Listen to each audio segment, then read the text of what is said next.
Hey everybody, Bob Babbitt here. We're at Breakfast with Bob in beautiful Nice, France. We're brought to you by Velofix Polar, UCAN Active, Premium Plus Sports Travel, and we're at the beautiful La Siecle restaurant at Hotel West End. Our next guest is really the reason we're here. She decided we need to do a World Championship, and we needed to do it in Nice, France, 70.3 World Championship. And she is the Senior Vice President for World Championship events at Ironman, Diana Bertsch. How the heck are you?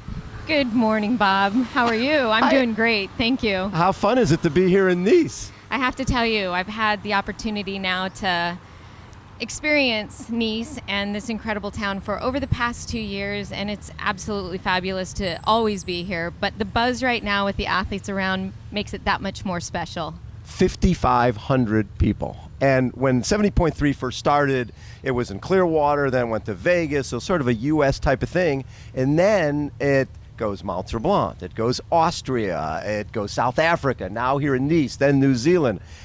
These are one-offs. So you're doing a World Championship, then you're packing up and moving to another city. How hard is that to move cities, continents for a World Championship every single year?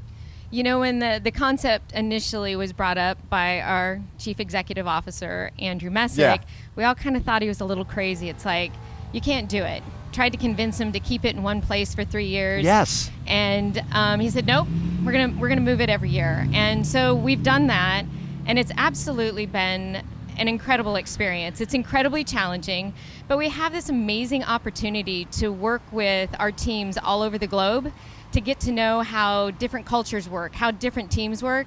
And we have an amazing World Championship team that travels the globe, and they support us in making it all possible. It's hard, it's challenging, but one of the most rewarding things that I've ever had the opportunity to be a part of. What I think has been, I like the problem solved that it comes into.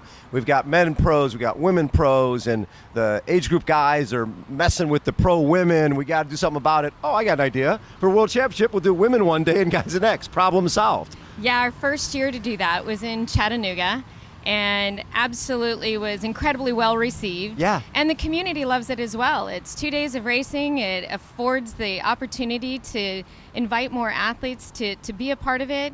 And it really has been an incredible experience. And of course, the next question we all get is, when are we going to do that at the Ironman World Championship? And that's probably not going to happen, Bob. I've mentioned that to Andrew a few years ago, because that's obviously, that would be cool. But the hard part is an event that's 17 hours is a little different than something that's 6 or 7 hours. That's exactly right. And we're going into it with that expectation of, we have 2 days of racing, but it impacts the community. It impacts your volunteer base. Everything. But it also makes the week so exciting because it makes it such a festival of fun all week. Well, and you've got 5,500 people, 100 different countries. So the numbers are huge. I mean, really twice as big as what you can put in a starting line at Kona. Yeah, absolutely. And that is a part of it, is that it gives you the opportunity to grow the race and grow the experience. And our hope is, with these destination races, is that people come, they bring their families, they take part in everything there is to do in the community, and then they have a week-long festival of events that surround their World Championship. So the challenges, like you said, each year you're moving. The one event that's not ever going to move is the Ironman World Championship, which you've been involved with for forever and ever. Raced it, right? Raced there. Been race director for how many years now? Well, I want to say this will be my 17th or 18th year as the event director, yes. And the challenges there, you're in the same place every year, but at the same time you're not. You're in the same place, but there's different challenges every year. Different challenges. I mean, when you're in the event business and then you take the event outside, there's always going to be something that creates a unique challenge. The growth of the event, the change of the event, there's always going to be something. But, you know, Kona is incredibly special. You're absolutely right. No intentions of leaving there. That is home. That's where our roots are for Ironman. And we'll have new challenges this year. And as a team on the operations side, our goal is to overcome anything that comes our way to produce the best possible event that we can for our athletes. So next year, Taupo, New Zealand. Yes. And you're already major into the planning process. I've seen some of the Taupo folks are here, sort of following you around, making sure they get the sense of how this should look. How many trips do you make to each of these venues?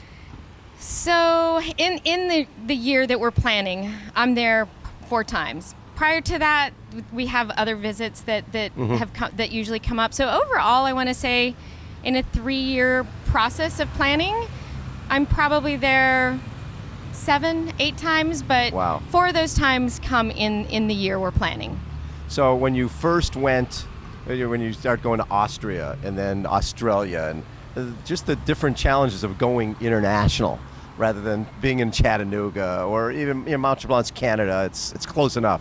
But what are the challenges that come in when you're dealing with languages and everything else? So that was the biggest challenge I think we were concerned about coming to France. Yeah. And I was always incredibly nervous. There's nobody on my team that speaks fluent French, and we work with a team that speaks French.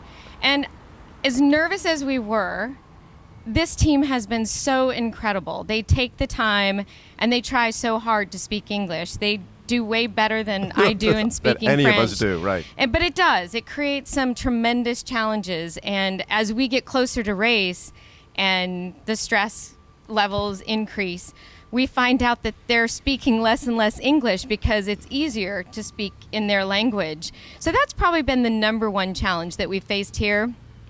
But I'm absolutely convinced when you go into a place, when everybody has the same end goal, you work through it. You figure out how to make it happen and you work through it. The team here has been a blessing to know and kind of took all my fears away once I had the opportunity to start working with them. So when you're in a venue where they do a full Ironman, then they have a 70.3, and now you're adding a third weekend, right? Yes. And where you got races both days. You have a volunteer base. Do you find that the teams just go, okay, bring it on? Absolutely. And this team is led by Yves Cordier, who has a lot of history with this race. A history with Yes. this race, a history in the sport of triathlon. And for him, this is the race he says he's going to win. And so he has his team so motivated to be their best. And they do. This is on top of everything else they do in their day. And they're all over France. They take care of many races. And they add this to the list of things they do, and they perform beyond what you could ever imagine. I will tell you, they're exhausted right now, but they continue to strive to be the best and strive for excellence. So on race day, when you guys are thinking of logistics and how to make sure the finish line's in the right place and everything's going, but there's still something magical when you see people come across that finish line. Does that ever get old for you, where people are, they're changing their lives? They're changing, they're creating a better self, a better version of themselves by coming across that finish line. I think if you were to take the people on my team, on the World Championship team, you take the people on the team here in France that are doing what they do and really exhausting every bit of themselves to make this happen. They're all doing it because we get to be a part of that moment. And there's nothing like it. It never gets old.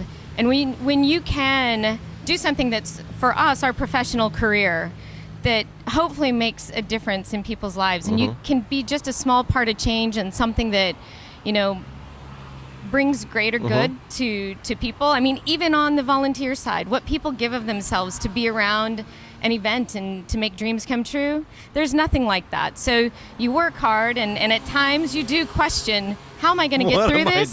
But it's so rewarding to see the end result.